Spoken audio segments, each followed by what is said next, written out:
Hello, and welcome to Lesson 9. As the title indicates, this lesson will be about audience analysis and publication.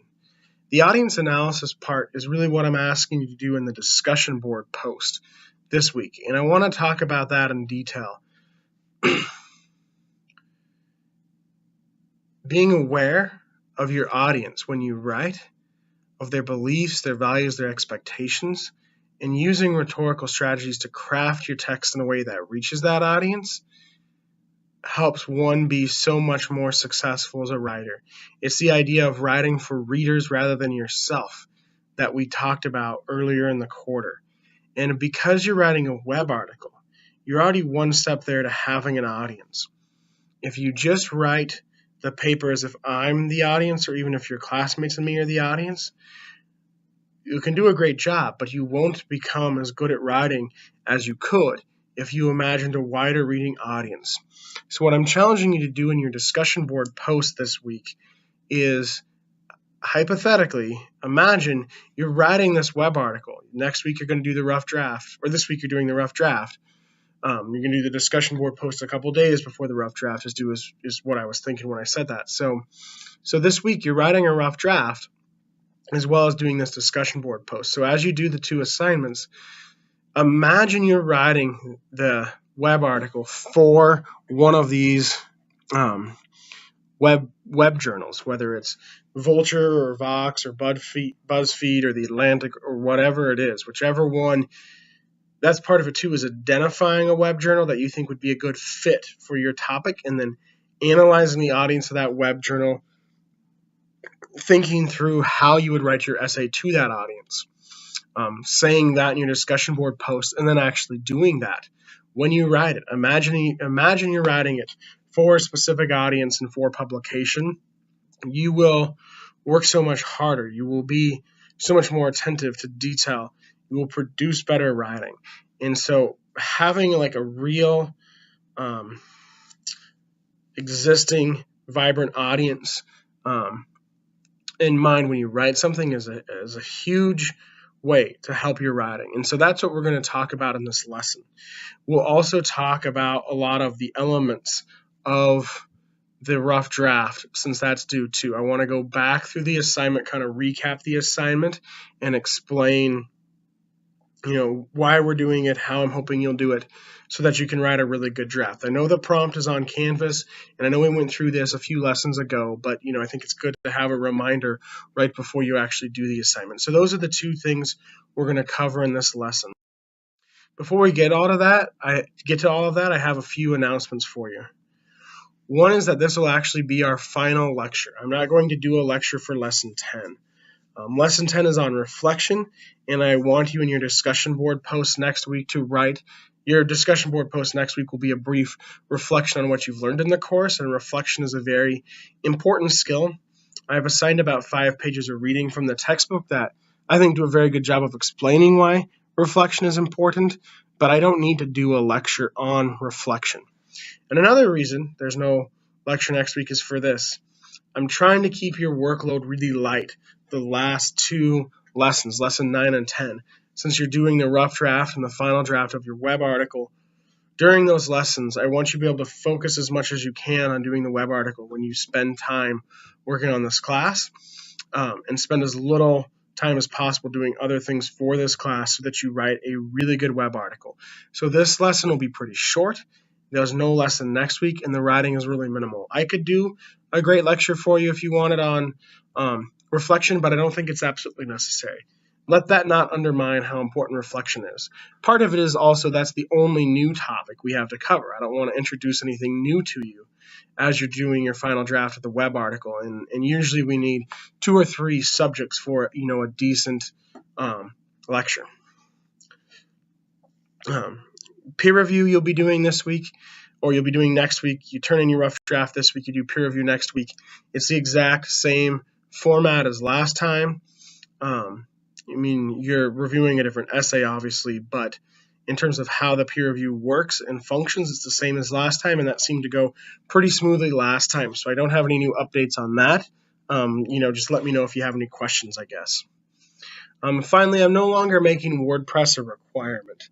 I really liked the idea of having a place where you publish your web article to basically to encapsulate what I said at the beginning of this lecture, to give it a real feeling of being published, a real audience. And I also wanted to have a space where, if you incorporate things beyond visuals and hyperlinks, if you incorporate something like a video or a video game into your web article, where that could actually work rather than just being a still image in a Word document.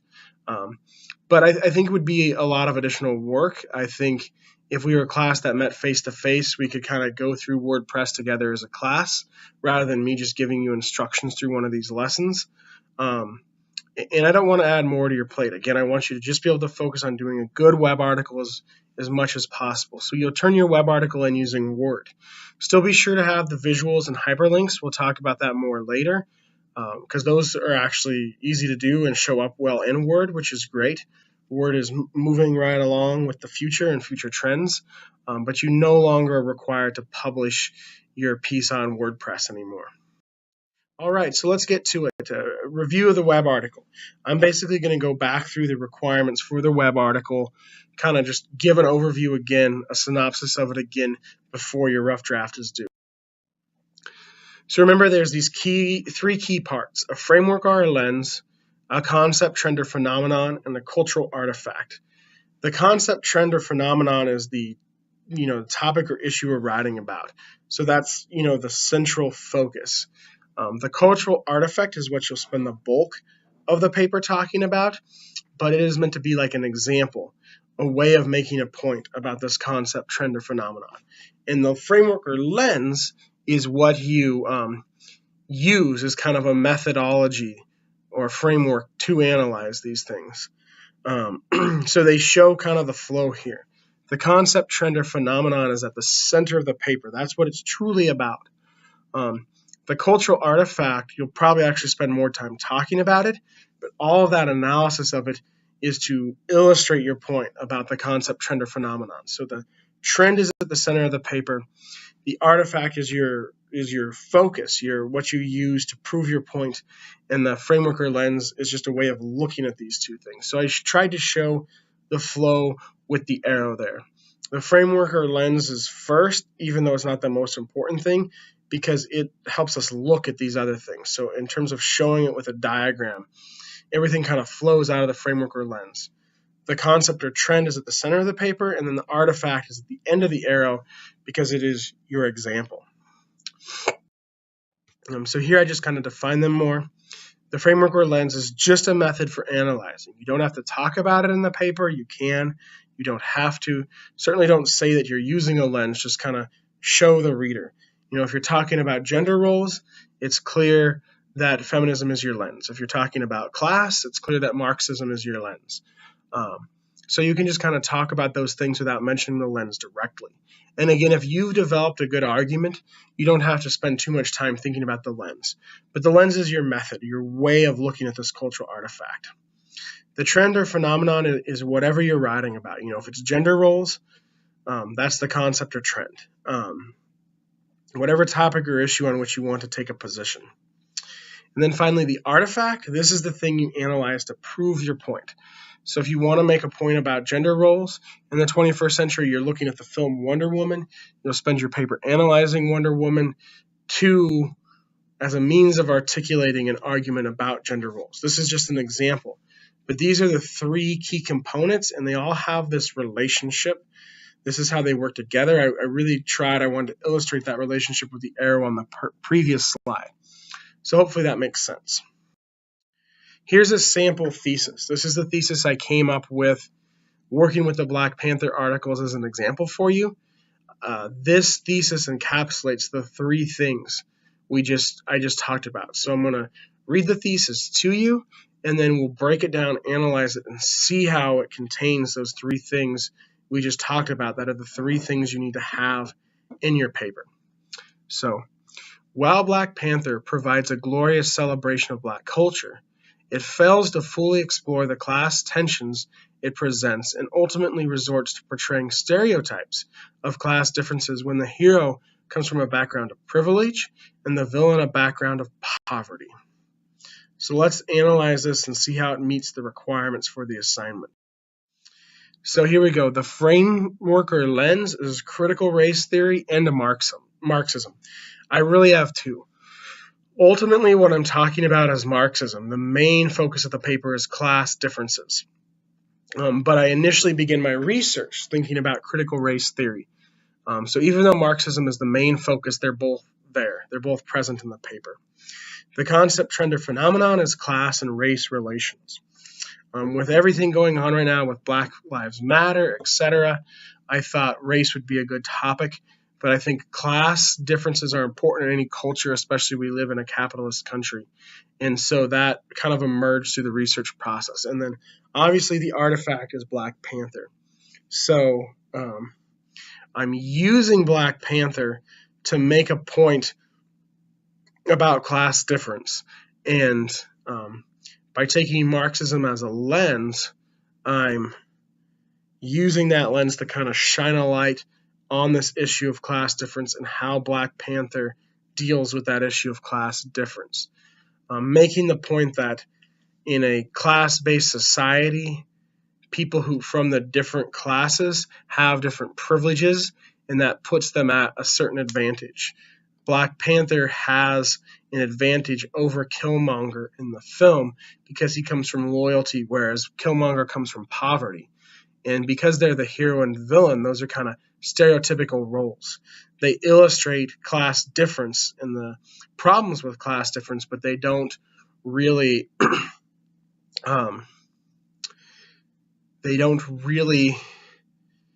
fully go into those problems and explore them as much as they could. They don't offer any kind of counter, since the person from royalty is the one who's the hero and wins. So hopefully that makes sense. It's kind of a model, kind of an illustration of what I'm looking for you to do in your paper before you turn in the rough draft. Hopefully this will be good to have in mind. I want to talk a little bit about synthesis, because you're incorporating at least 3 outside sources. So how do you bring these into the paper? My suggestion for bringing them into the paper is synthesis. When incorporating your sources, try to synthesize them as much as possible rather than discussing them individually.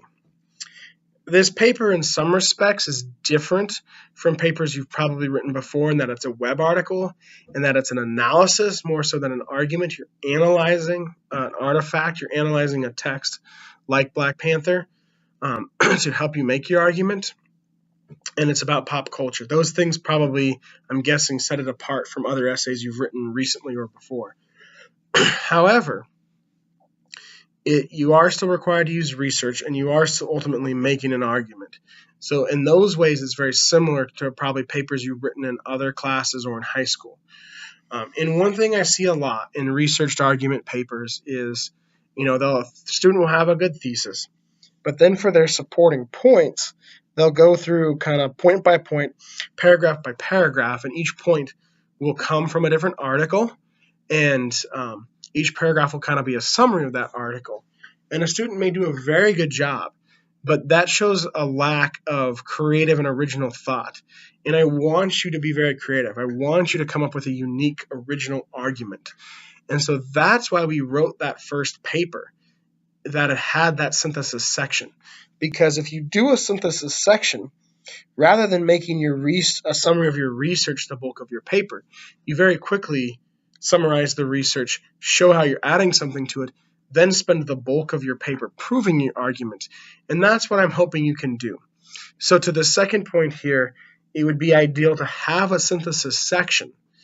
After the intro, before the body of the paper, synthesize these sources. Show their connections and show how your argument adds something to that conversation, just like you did in the earlier paper. And then you can just go right into analyzing the text and spend the rest of the paper analyzing the text. You write that synthesis section, it makes the rest of the paper easier to write because you can just engage with the text. So I highly encourage you to try to do a synthesis section here like you did in your earlier paper, and then shift to focusing mainly on analysis. For that synthesis section, you can use they say statements. That'd be helpful. Rely on the synthesis skills you learned in the first paper as much as possible. And as I said, that last point goes to the main idea of this whole slide, which is developing as much of the analysis as possible from your own creative and critical thinking, and using the sources mainly to show how your thesis is unique, how your thesis adds something to the conversation. The purpose of citing research in an academic paper is showing to your reader how your source fits into a pre-existing conversation. Is not to support your argument. The support for your argument comes from your analysis, your interpretation of Black Panther or whatever text you're using, not someone else's interpretation of Black Panther. You cite someone else's interpretation to show how your interpretation is different or builds on theirs, but you do not simply reiterate their interpretation.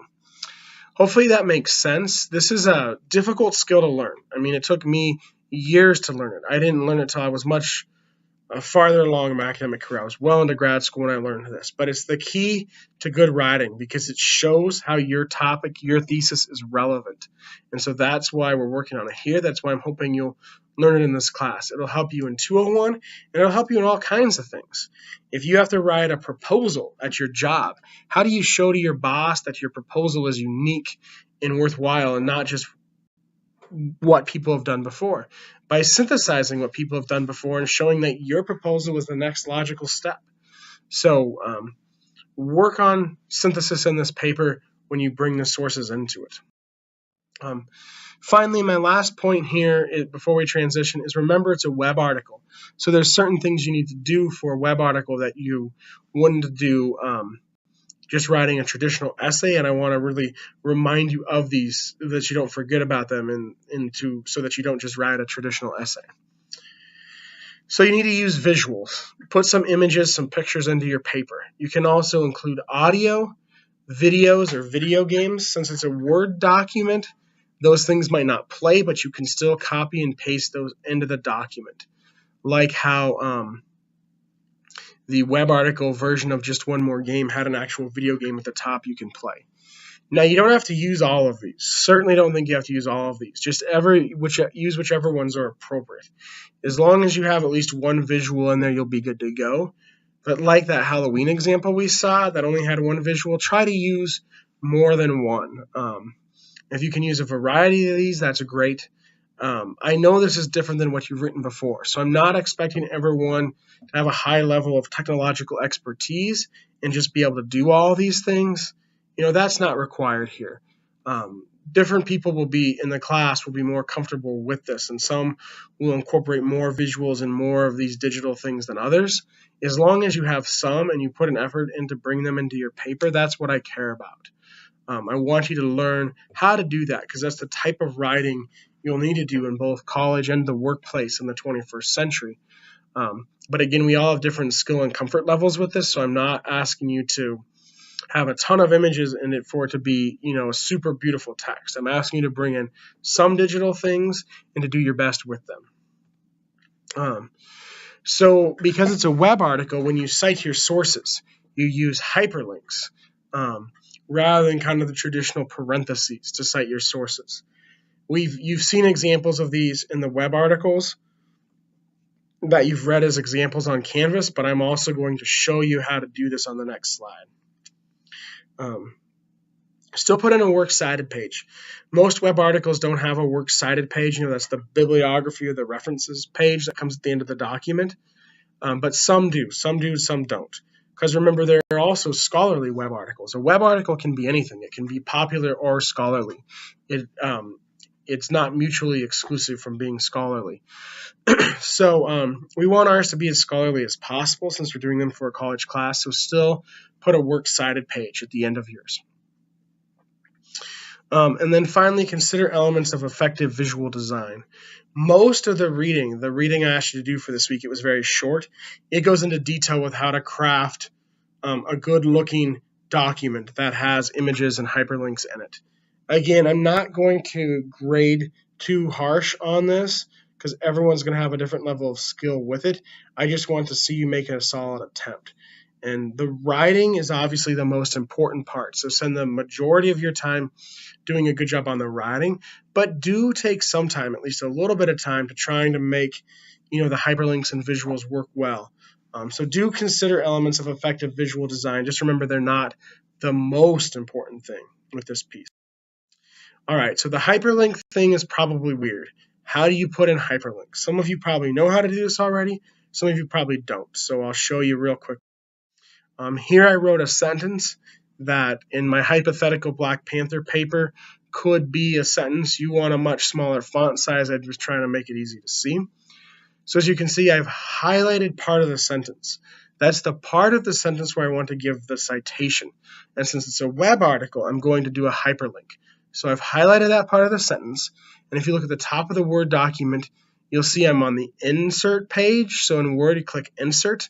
And then you'll see between Online Video and Bookmark, you'll see a button that says Hyperlink. Click that button. This is what when you click that button. So you can see the phrase, gorgeous, groundbreaking celebration of Black culture, that I want to highlight. You can see that's text to display, that's there. And down below you see a spot that says address. So I simply went to the Vox page for this web article and copy and pasted that address. And then I click OK. And now you can see this text is highlighted. And actually, if you were reading this and you clicked on that link, your default web browser on your computer would actually open up to the web article. So it's really cool. This is the next step in citation in the 21st century. In other classes or high school, when you've had to do citations and works cited pages, you've probably asked yourself, why am I doing this? Well, the reason is for when people are reading your writing to be able to find the sources you use. So if you quote something, the old style was putting the quote or the page number in parentheses after the quote.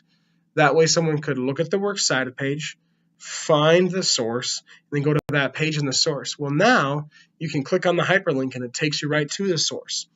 If they click the link, they can see whether it's popular or scholarly, and they can find the quote or the thing you're citing. So, a lot of professors in college will probably still want you to do the traditional way, but we're slowly moving toward this kind of style in the 21st century.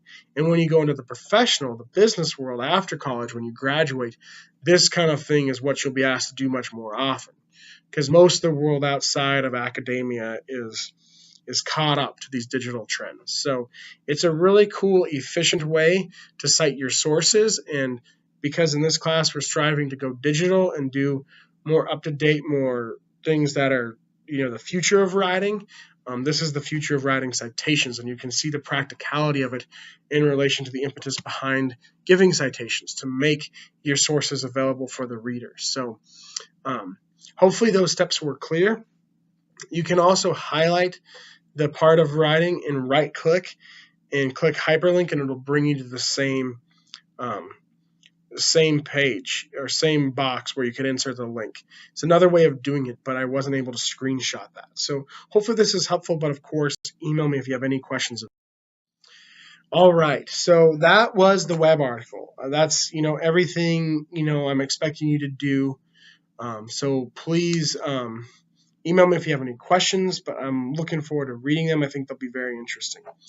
Now I'd like to talk about audience analysis, which is what your discussion board post is on this week. So why audience analysis? I talked about it a little bit at the beginning of the lecture, but I'd like to recap and go into more detail because this is very important. I may make it worth even more points than a discussion board post in future classes because audience analysis is very important.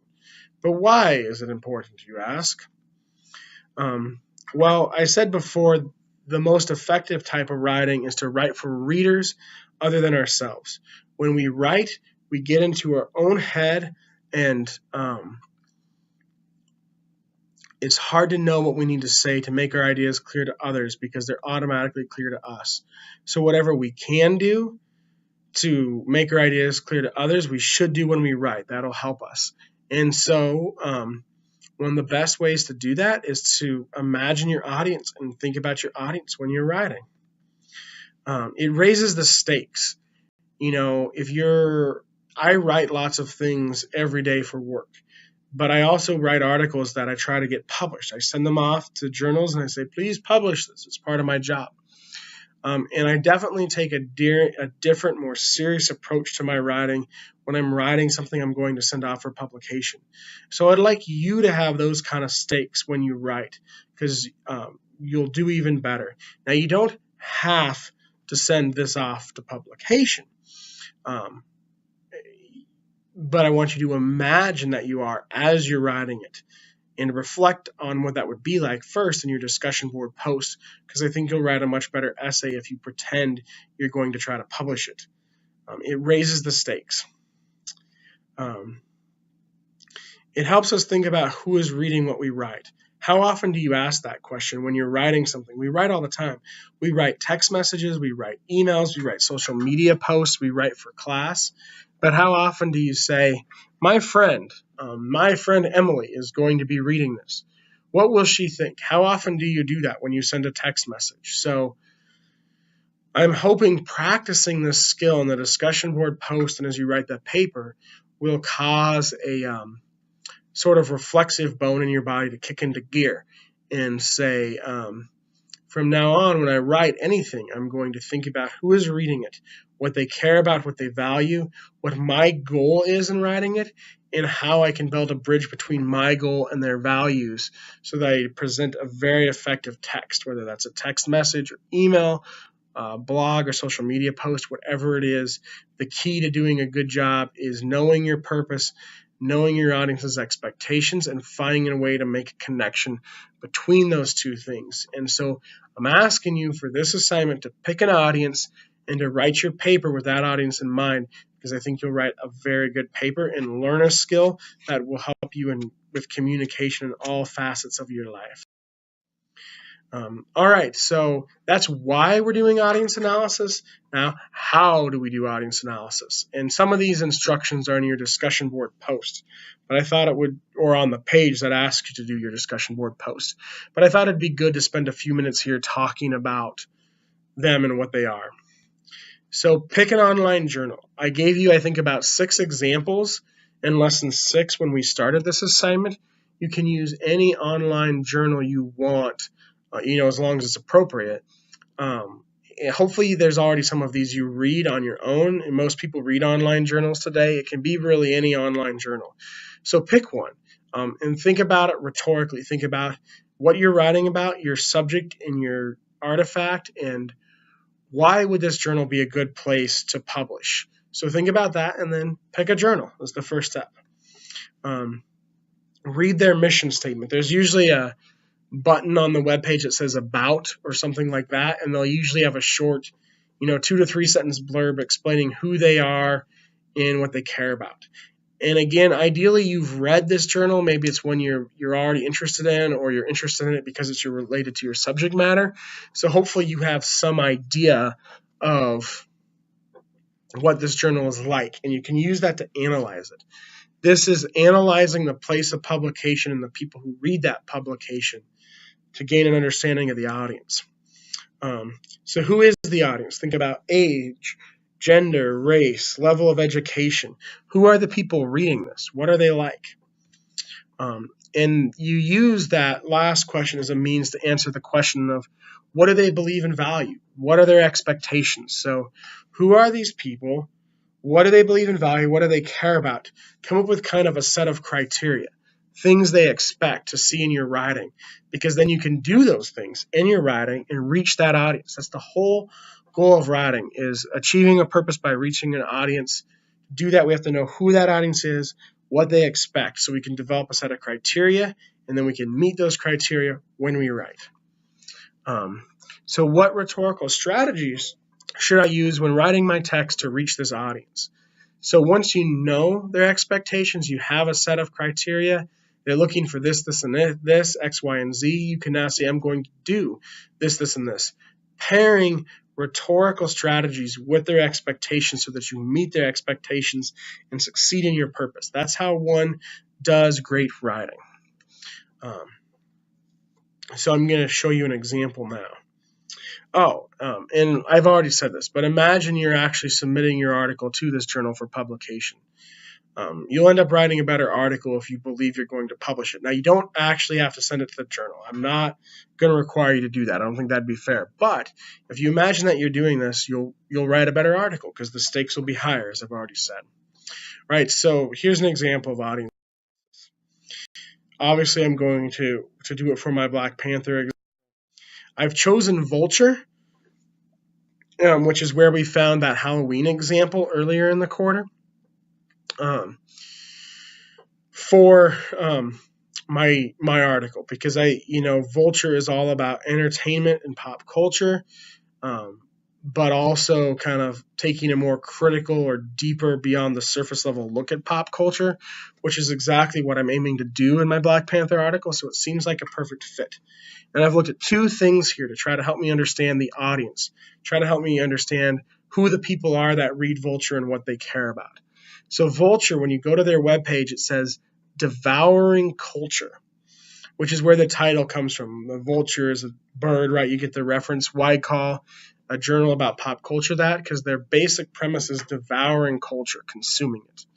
And then here's their longer mission statement from their about page. I just clicked the link that said about, and here's the statement. Vulture, the culture and entertainment site from New York Magazine, offers smart, comprehensive coverage of movies, TV, music, and much more. Our staff celebrates both high and low culture, both high and low, because you never know where you'll find the next truly brilliant moment. So this tells me a few things. They like both high and low culture, which means they'll take articles on things about Black Panther. Black Panther is a movie based on a comic book. It may have a very noble message, but a lot of hoity-toity academics. I'm not a hoity-toity academic. But the stereotype of what you thought I would be of a professor before this might not be into Black culture or Black Panther because it's a comic book based movie. They might consider it low culture. They'd probably rather I'd be writing my article on Shakespeare. But things like Black Panther, things like Halloween, things like Angry Birds, academics are now writing articles about those things because we live in a culture where those things are greatly valued. We need to critically analyze them and see what messages they're communicating. So Vulture opens the door to that kind of analysis. And again, it's not just movie reviews. It's not just, this is a good movie, you should see it. It's smart, comprehensive coverage. So it means taking a deeper look, analyzing it more critically, which is basically what I've asked you to do with this assignment. So in many ways, Vulture is an ideal example.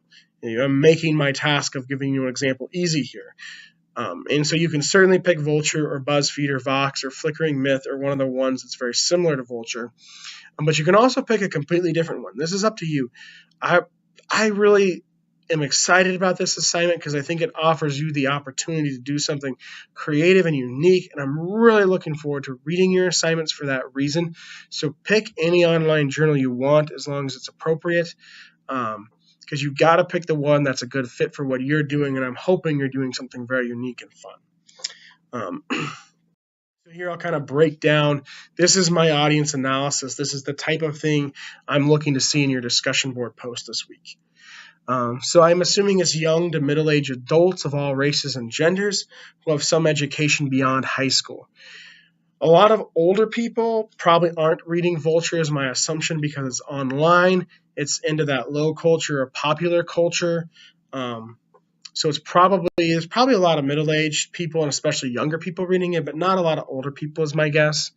Certainly all races and genders, it's very general. It's not geared toward, some online journals are specifically feminist or some of the ones the author of that Black Panther article had published in were like specifically Black culture journals, but Vulture covers everything. So, it said comprehensive is the word that made me think it was open to everybody. And then that word smart made me think they're probably saying some education. They're looking for deeper critical analysis. They're looking for the type of analysis you learn in a class like this. And so probably, college educated and older but not too old people from all races and genders. That's probably the audience. So figure out who you think the audience is for your journal. Beliefs and values and expectations. What do these people I identify in the first bullet point, what do they care about? They care about smart, comprehensive coverage of movies, TV, music, and much more, what the mission statement says. So I interpret that as an analysis of pop culture, but one that goes beyond the surface level and makes some kind of critical insight. So again, that's exactly what I'm asking you to do in your assignment. So I've picked a very easy example. Maybe I should have picked a less obvious one, but hopefully it still illustrates what I'm asking you to do in this discussion board post. So I don't want to write an article on Shakespeare. I mean, they might take it, but they're looking more at pop culture rather than classic literature. I also don't just want to write a review of Black Panther and say it's good. I want to say it offers this interesting insight to race and class because they're looking for that smart, comprehensive coverage, something a little bit deeper. So no movie reviews, no classic literature, but critical analysis of pop culture. That's what they want. So finally, how do I structure my paper to achieve that? What are my rhetorical strategies? So my article should be to the point. It doesn't have to be, this complex thing because it's for this online journal. It needs to be about pop culture. It needs to make some kind of important insight, and it should have visuals that catch the reader's attention because it's a web article. So my strategy is to make my strategy is to make an argument about pop culture that gives some kind of depth or insight. So the pop culture is Black Panther. The depth or insight is what it tells us about class and race relations. When I write the paper, I won't make it too long. I think the requirement on there is like 4 to 5 pages is what I say on Canvas. So get to the point. Say clearly in your thesis what it's about, and then do a synthesis section, then spend the rest of the paper analyzing it. And finally, it's a web article, so those visuals, those hyperlinks to catch the reader's attention. These are my rhetorical strategies. All right, so that's it for this lecture. That's an example of audience analysis. Hopefully it helps you analyze your audience for your discussion board post, and hopefully that audience analysis then helps you write a great paper when you go to write your rough draft. And so that's everything. I don't have anything else to say. It's just do a great job on the paper. I look forward to reading it, and you just have to do some reflection in your discussion board post next week. Do the peer review, turn in your final draft, and you'll be done with this class. I've really enjoyed it. I've loved your discussion board posts. I've loved your papers. I really like reading your thoughts, so I've had a great time. I hope you've enjoyed the class and have had as good a time as I have. So just want to say thank you for a great quarter. I'm signing off. Thank you.